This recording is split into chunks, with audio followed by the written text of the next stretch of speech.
Hello everyone, welcome to my another work day. তোমাদের সাথে আজকে শেয়ার করব 25 ফেব্রুয়ারি আমার পরপর 3টে কাজ ছিল।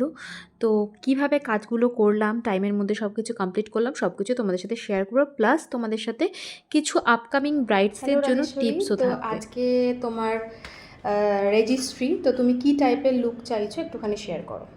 মানে একদম হালকা লুক, যেমন যেটা নো মেকআপ লুক হয়, একটু এইচডি লুকটা থাকবে। আর আই শ্যাডোটা কোনো কালার দেবে, নিউড শেডের উপর একটা আর আই শ্যাডো দেবে। লিপসের কোনো লিপসের তুমি যেমন মনে করো তেমন দিয়ে দিও, লিপসের তুমি আইডিয়া করে। ওকে। আর হেয়ার স্টাইলটা তো বান হবে, পিছনে তোমার ফ্লার্স থাকবে, সামনে তুমি যেমন ভালো লাগবে রেখে ওরকম করে। ওকে, চলো তাহলে দেখা যাক তোমার লুকটা কীরকম হয়।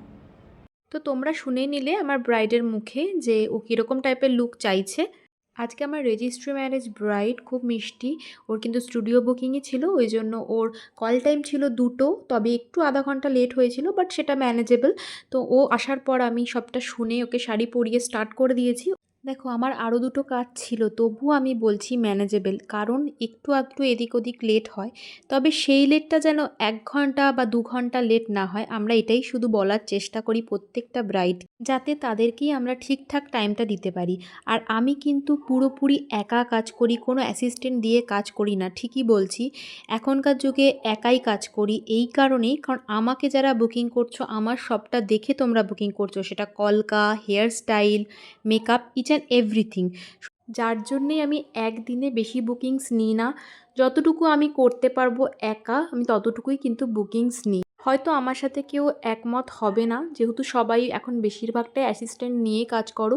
তবে আমার ক্ষেত্রে আমি একটুখানি পছন্দ করি যে আমি যে লুকটা কাউকে দিচ্ছি সেটা পুরোটাই যেন আমারই করা লুক। আর যদি কখনো তোমাদের বুকিংসের মধ্যে বলা থাকে যে অ্যাসিস্ট্যান্ট ইনক্লুড থাকবে, তাহলে সেটার ক্ষেত্রে ব্যাপারটা আলাদা। আমি কিন্তু বুকিংয়ের সময়তেই সবটা ক্লিয়ার করে বলে দিই। আমার মনে হয় প্রত্যেকটা মেকআপ আর্টিস্টেরই এই জিনিসটা বলে দেওয়া উচিত, হয়তো সবাই বলেও দেয়। তাই আজকে ভাবলাম তোমাদের সাথে আমার বুকিংসের কিছু রুলস শেয়ার করে দিই। আমার কিন্তু বিল বুকে পুরোপুরি লেখা থাকে যে অ্যাডভান্স মানি কিন্তু রিফান্ডেবল নয়। ধরো তোমাদের কোনো কারণে ডেটটা কোনো কিছু পেছালো, বা কোনো কিছু কারণে তোমরা সেই দিনে করতে পারছো না লুকটা, তো সেইটা কিন্তু রিফান্ডেবল নয়। যদি আমার তরফ থেকে কোনো রকম কোনো প্রবলেমস হয়ে থাকে, সেটার দায়িত্ব পুরোপুরি আমার থাকবে। তবে তোমাদের দিক থেকে যদি কোনো রকম প্রবলেমস থাকে, সেটা কিন্তু আমাকে এটা আশা করবে না তোমরা যে আমরা মানিটা রিফান্ড করে দেবো। তবে হ্যাঁ, তোমরা যেই ডেট ধরো বুকিং করবে নেক্সট টাইম, ওই ডেট ছাড়া, তো আমি কিন্তু সেই ডেটে তোমাদেরকে অবশ্যই সাজিয়ে দিয়ে আসতে পারবো। সেটা অবশ্যই আমার ফাঁকা থাকতে হবে, এটা আমি কিন্তু অলওয়েজ আগের থেকেই ক্লিয়ার কাট সবাইকে বলে দিই। এই কারণেই আমি সবসময়ের জন্য বলি যে তোমরা দেখে শুনে বুকিংসটা করবে, যাতে তোমাদের কোনো সমস্যা না হয় এবং আমাদেরও কোনো সমস্যা না হয়। আর আজকে তোমাদেরকে একটা জিনিস শেয়ার করে দিই, আজকে যে ব্রাইড, তার কিন্তু আপার লিপস ক্লিন ছিল না।